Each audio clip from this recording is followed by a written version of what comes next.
Welcome to Reflections, a program where we discuss values and virtues for the transformation of the individual and the society in general.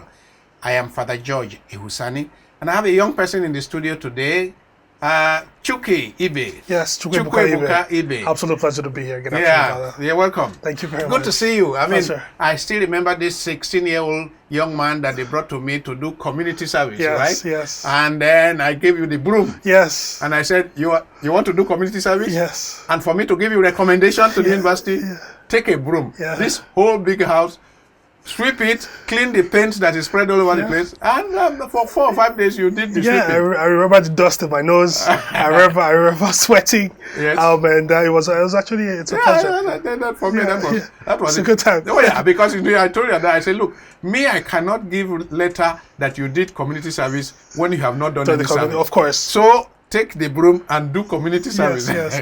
and well after that, I had the opportunity to come back to your prefect leadership workshop and offered some free creative writing workshop to some of the kids. So it's always a pleasure to be back here. Wonderful. And now you are in the studio.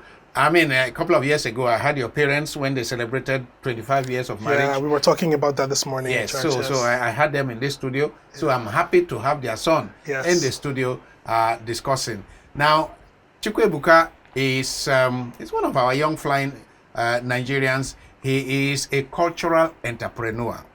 Chukwuebuka is executive director of Hamilton Verse. Yes. Hamilton Verse, you guys are creative managing creative talents, right? Yeah, we work with young people to teach them and give them the skills and tools to write the stories of their lives. Wow. Yeah. You produce novels. And write novels. I dabble in animation as well. Spoken word poetry, music, plays, writing a novel. So I love telling stories. I love telling stories through multiple platforms. Yeah, and I saw in the manuscript you sent me, I saw some story about Egungun and some Iku. Yes. Iku is the father of the boy, right? Yes, he's the father of a child that passed away in the story that I'm writing. I have a novel called List of Noisemakers, and it's really about grief, and it's about trauma, and it's about how young people, especially young boys in this boarding school, survived the death of one of the boys who passed in their school. Exactly. The one. But the one, he is the child that died. It's not the Iku. It's the father that is Iku. The father is Iku. Yeah. So the genre I'm writing is called magical realism. Yes. So we take the world as it is and introduce some magical elements into it to add rev it up. Yes, and I'm inspired a lot by Igbo and Yoruba culture, mythology, folk tales. So I bring all of that into the stories that I write. So in that way, I think you have read a number of African writer series. Of course.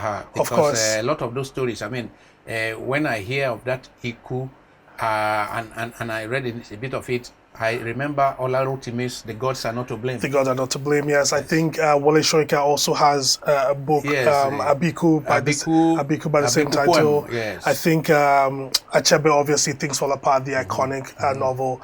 And also a lot of contemporary Nigerian authors, Nedio Korafo, who is a massive inspiration of mine as well. Now, apart from being the executive director of this Hamilton Verse, you also have been policy advisor for some politicians in Canada. Yeah, I had the pleasure of serving the Canadian government, for serving Canadians. I had worked for almost 8 years in the politics and public policy field. I had the pleasure of serving the Minister of Seniors, who was a junior minister in Employment and Social Development Canada. And then I also had the pleasure of serving the Minister of Procurement and Public Services in Canada as well. And I recently left the office of the Mayor of Hamilton, one of the major cities, as a strategic initiatives and policy director. So you have good exposure to how government works in Canada. Yes. In the Ontario province. So I was working for the Canadian government. So this is at the federal level, and then I later worked in the city, for the mayor, exactly. Well, that's good. I mean, we need you to come back and take on some political assignment. But before then, part of the reason I've called you to the studio is to say, look, I hope you know, Chuki, that you belong to 2-3% of Nigerians when it comes to opportunities, privileges, whose parents got good exposure and were able to send you overseas, send you to Canada at the age of 16, and you had a good exposure to do first degree and second degree, and you are planning for more degrees. You and your colleagues, meaning people like you, what are you thinking of doing to salvage this country? And as I say that, I want to challenge you with the fact that it is young people, you're 29, it is young people that built this country. The founding fathers, those we call founding fathers, were not people in their 80s and 90s. They are young people. The Michael Okpara in the east, Awolowo in the west, Tafawa Balewa in the north, Azikiwe. These were young people who used the energies of their youth to fight for independence, to negotiate with the British and fight for independence. Now, the country was also destroyed, let me put it that way, by young people. It is young people that caused the 1966 coup. The five majors, they were in their late 20s. And the oldest of them will be 30, 31. So young people can build a society. Young people can destroy a society. So I'm looking at you guys and I'm saying, with all this exposure, are there any plans? What are you people thinking of doing? What I believe there's a lot you can do. I can't even say what can you people do. There's a lot you people can do. But is there some networking going on? This is where you come from. It is young people that left India for greener pastures when India was very poor, that returned to India to set up, let's say, Bangalore, this computer center, to set up all kinds of things that today India is a force to reckon with. It is young people that travel from different Asian countries that return to make them whatever. It is young people that left Rwanda during the genocide that returned to Rwanda, and today Rwanda is a country we envy in terms of development. What are Nigerian young people who have had the privilege of going to Europe and America, what are you people thinking of doing? Yeah, that's a very big question, and there's a couple of things I just want to sift through even before I get to a hat of what could potentially be an answer.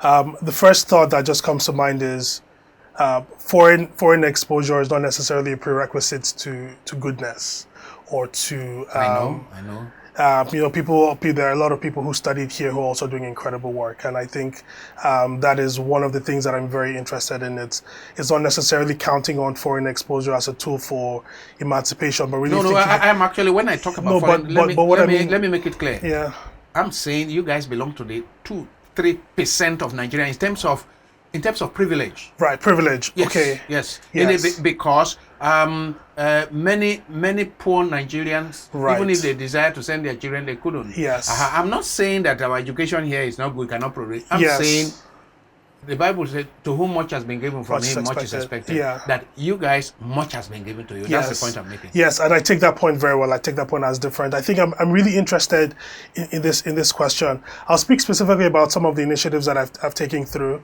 and then I'll speak a bit about what I see in the diaspora. So I'm based in Canada. I can speak a bit about the Canadian experience, but I can also speak a bit about what I see in the UK and what I see in the United States and in other parts of Europe. Personally, since I think I turned 21, every year I have raised a significant amount of money for local charities and local organizations in Nigeria.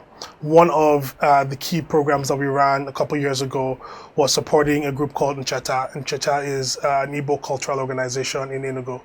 And out of that, we were able to raise almost a million naira, close to about 700,000 naira, to support some of the initiatives that were happening in that place, to build their capacity and to strengthen their programs to support young people in Enugu and in that general region.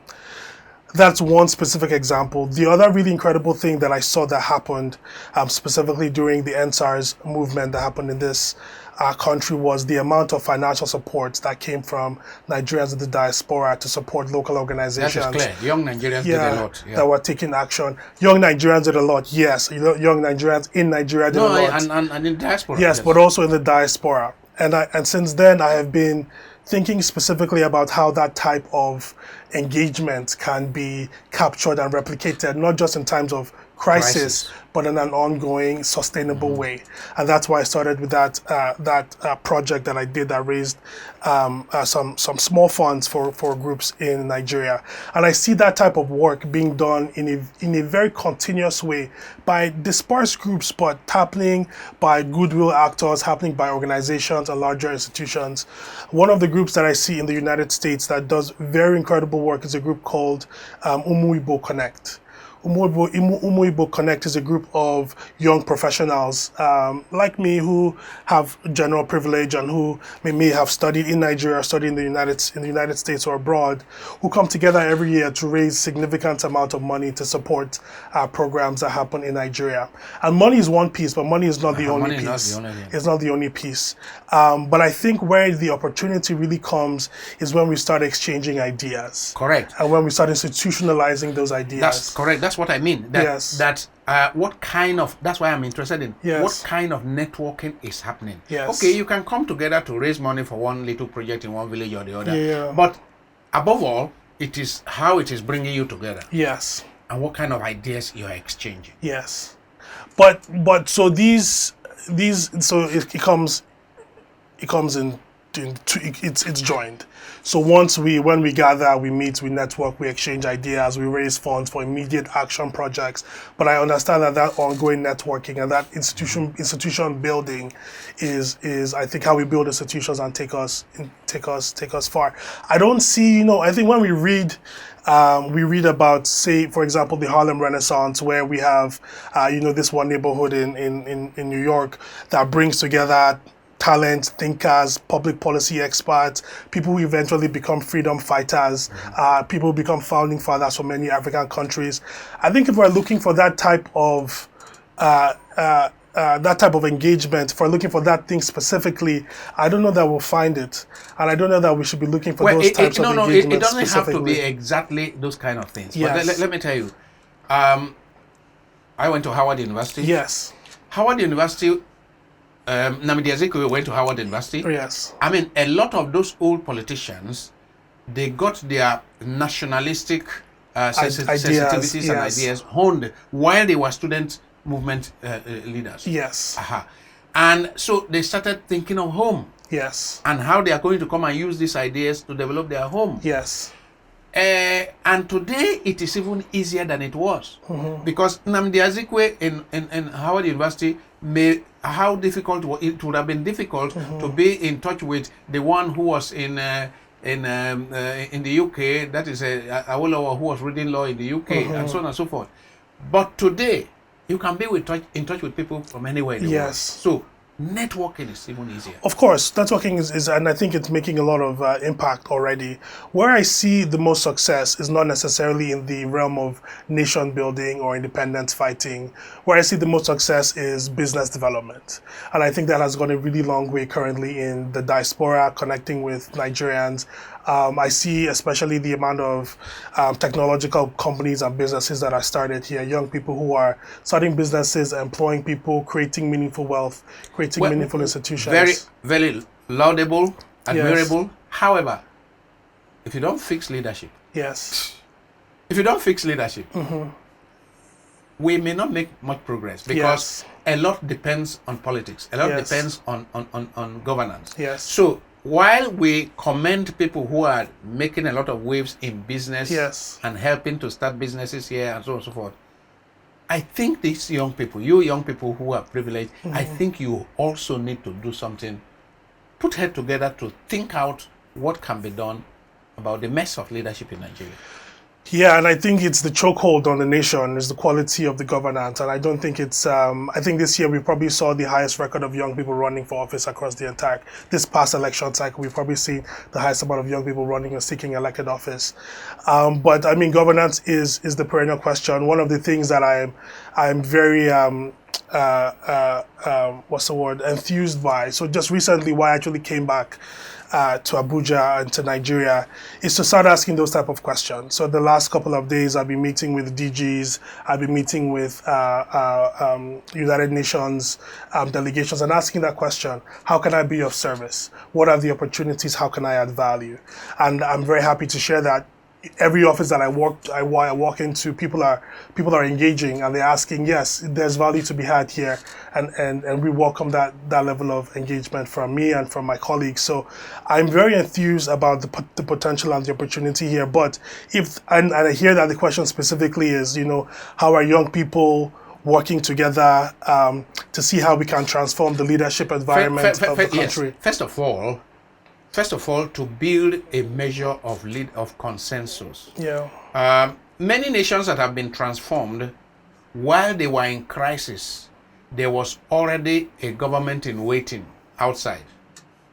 You understand? Mm-hmm. Meaning you already had some kind of shadow government where the young people who are outside, very passionate about their country, are working. First of all, they have to work to overcome bigotry, clannish bigotry, ethnic bigotry, and say, look, we are Nigerians across the board. Yeah. And we know we have problem at home, but I accept you as a Nigerian. I accept you as a... So the young people can begin by working, to have a consensus, a unity of purpose. I think that's the word, that's the expression. Well, I understand, but I don't think that, if I can be even more blunt, I don't think that's how it works these days.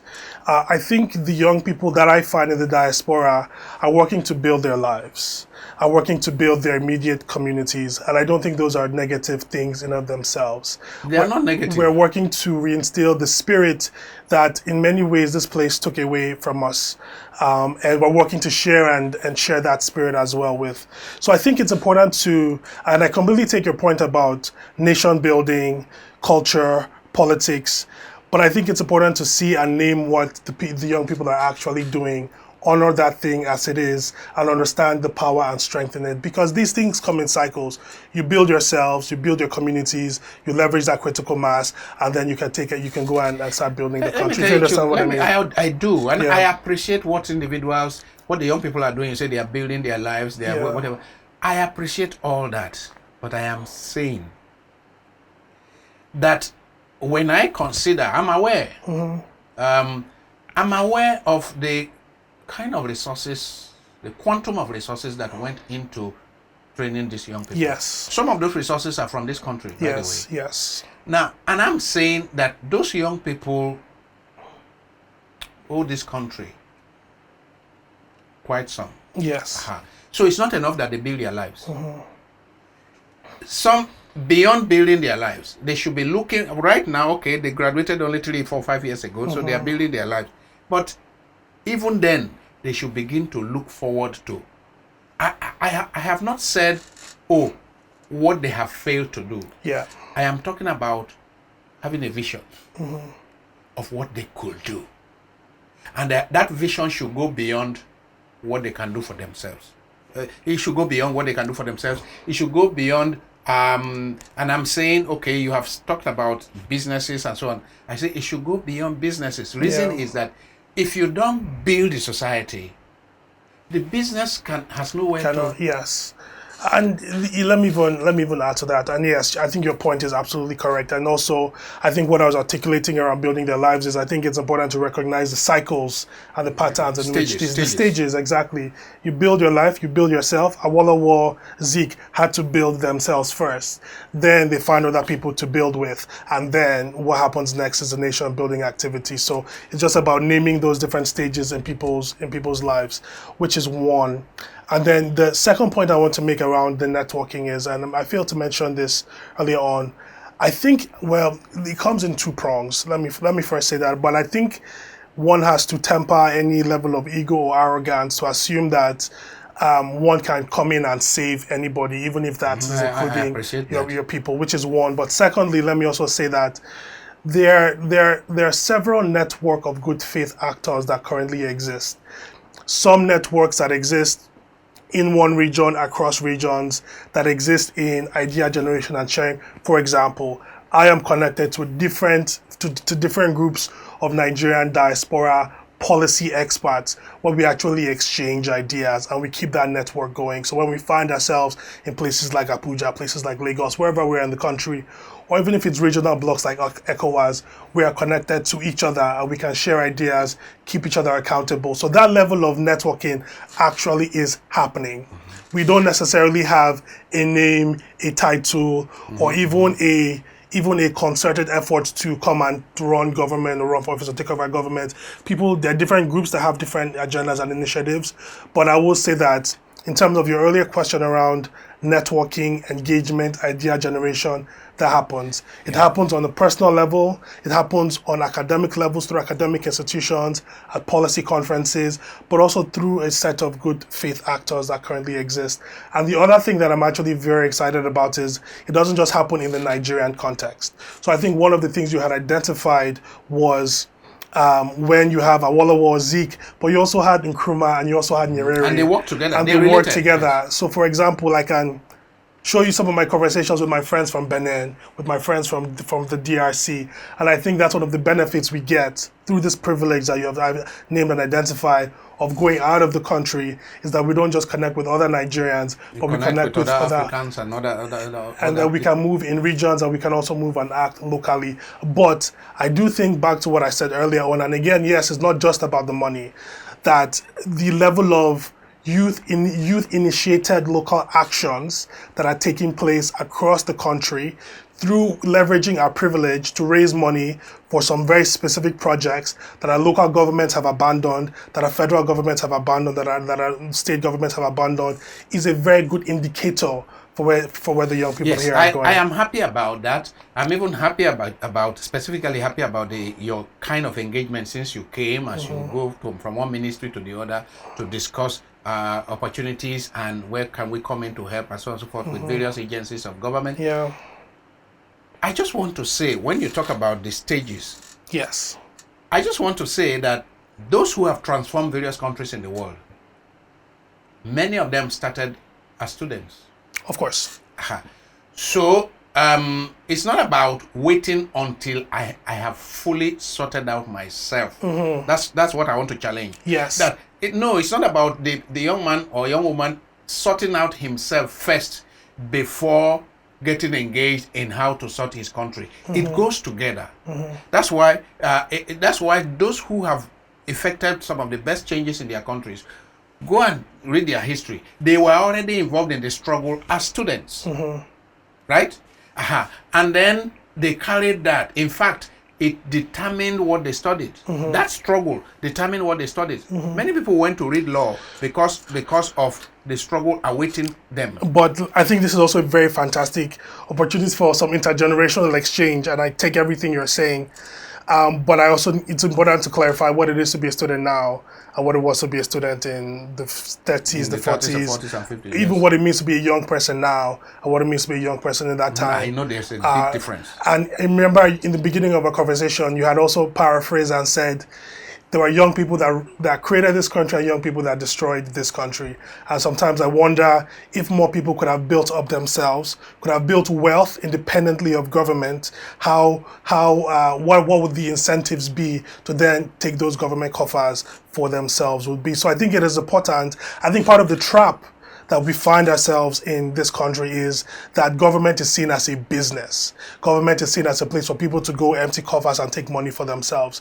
But if you're actually coming to the game without having to rely on the Nigerian coffers for your personal wealth and aggrandizement, I think there's value to be added there. We have heard this kind of story a lot. Yes. We have heard story of a lot of people who say, oh, this person has made enough money. He doesn't need the people's money. But they turn out to loot more. Right. So, for me, I don't see it is the culture. It is the culture of governance rather than how much money people have made. Because people could have made a lot of money. Then they come and then they now see how sweet power is. Right. And to remain in power, they need 10 times the amount of money they had made before. Right. So, for me, it is how to put the structures in place, the parameters in place, so that we say leadership is for service. Right. So whether you came in a poor man or you came in a rich man, if they have a culture of accountability, it will make a difference. If they have a culture of accountability. That's why I'm saying that there is a critical area that you guys need to carry along with. I'm not putting down what you are talking about, meaning get people to build their own lives. Yeah. Build resources. Have network Build of, the success, networks, yes. of successful people. I'm not putting that down. But I'm saying along with that, Yes. to work for the transformation of the society. Yes. So that even you with all your business can thrive. If you discuss with your dad, and your dad tells you the frustrations he has faced in trying in his entrepreneurship enterprise because of the corruption in the system. Do you understand? Of course. I know, I'm close to him, and I know he has worked very hard, but with a lot of frustrations every day because of the crookedness in the system. What I'm talking about is how your generation can help to fix that, so that people like you and your generation and those younger than you can flourish better. Yeah, and I take your point, and obviously I'm very close to my dad, and we have very deep and meaningful conversations. So this is not new to me. I think one of the benefits that come with if I can use the word, with having worked in a system that has strong processes, is that when we engage with government, we expect high standards, and I think when we move with that level of, if we move as a collective mass. If we move with a network already put in place, it is possible not to replicate systems that we find other ways, but to build original, to build organic systems here that are accountable, Yes. systems that are geared towards service, Yes. service of the people, Yes. and not I mean, what we have in terms of government bureaucracy here is looting, as it were. Yeah, and I think, we are using the term young people, and obviously that is important, but young people are still people. And out of any group of people, there'll be good actors and there'll be actors that have other initiatives. So I think ultimately we have to prepare ourselves for political competition. We have to be prepared to win, and prepared to win in a good way, and build the sustainable systems that perpetuate good governance. So I take that point, but I think this conversation has been about kind of clarifying some of the activities that are currently happening in the diaspora, and I point at those activities to say these are positive indices They are. that the They are. I agree future with is you. bright. I agree with you. Let's end on one note. I mean, you did say something that young people of the 30s, 40s, and 50s and young people of today are completely different. Being a student or growing up as a student in the 30s, 40s, and 50s, 60s in Nigeria and today is completely different. Can you mention one thing that you think is a critical difference, which will make it difficult for the kind of commitment, the kind of nationalism of Awolowo and Zik and co not to apply today? Well, I mean, it's one of the major differences is when Awolowo was in his 20s, Nigeria did not exist. Okay. And now Nigeria existed, but it was a colonial entity. That is the point, exactly. So he had a different assignment. And now that I'm in my 20s, Nigeria exists. Yes. So it's a whole... Nigeria exists a bit fractured, jaundiced, and we are trying to heal it of the jaundice. So I think that if we can maybe come to this consensus, is that the Nigeria that exists now is very different from the Nigeria that existed Correct, in absolutely. Awolowo. And I think as a result, our assignments are different. One of the assignments that I feel drawn to in my spirit, even beyond the public policy realm, which is actually my second love, not my first. My first love is storytelling. It's art, yes. It's the arts. And I believe that at least my assignment in the next short while is to use the arts to plant seeds of imagination and strength in the younger generation. And what about using the same art, let's say, to unite our fractured people? Well, I think to me those are synonymous activities. Yes. Because for me, when I see the younger generations, stories are the software of people. The stories we tell are the software that we hold. So if we want to improve the quality of the people, I think we have to improve the stories they have about themselves. And I think that is one specific area that I have a lot of love, care, and focus for. And I do it at an individual level. It's obviously what I do in Hamilton. It's what I'm trying to replicate here. But I'm also thinking about it not just in the individual level, but on a policy and a structural level. As we end, your upcoming novel, what's the title? The List of Noisemakers. A List of Noisemakers. Yes. That's like the prefect in a primary school. Yes, exactly. Give me a list of noisemakers. Exactly. Then what about this Iku? So Iku, yeah, he's a character in the List of Noisemakers. Oh, he's a character in the List of Noisemakers. Yes, and so that what I showed you is one chapter in part of that book. You talk about it eventually becoming a movie. Well, I mean, that's the hope. It's a compelling story, and the hope is to be able to tell the story. As I mentioned before, I'm a multi-platform storyteller, so I love novels. But if there's opportunities to tell the story in a larger way, I welcome it. Okay, this has been a wonderful. I'm happy to see that young guy of 16 who came to sweep my house as community work.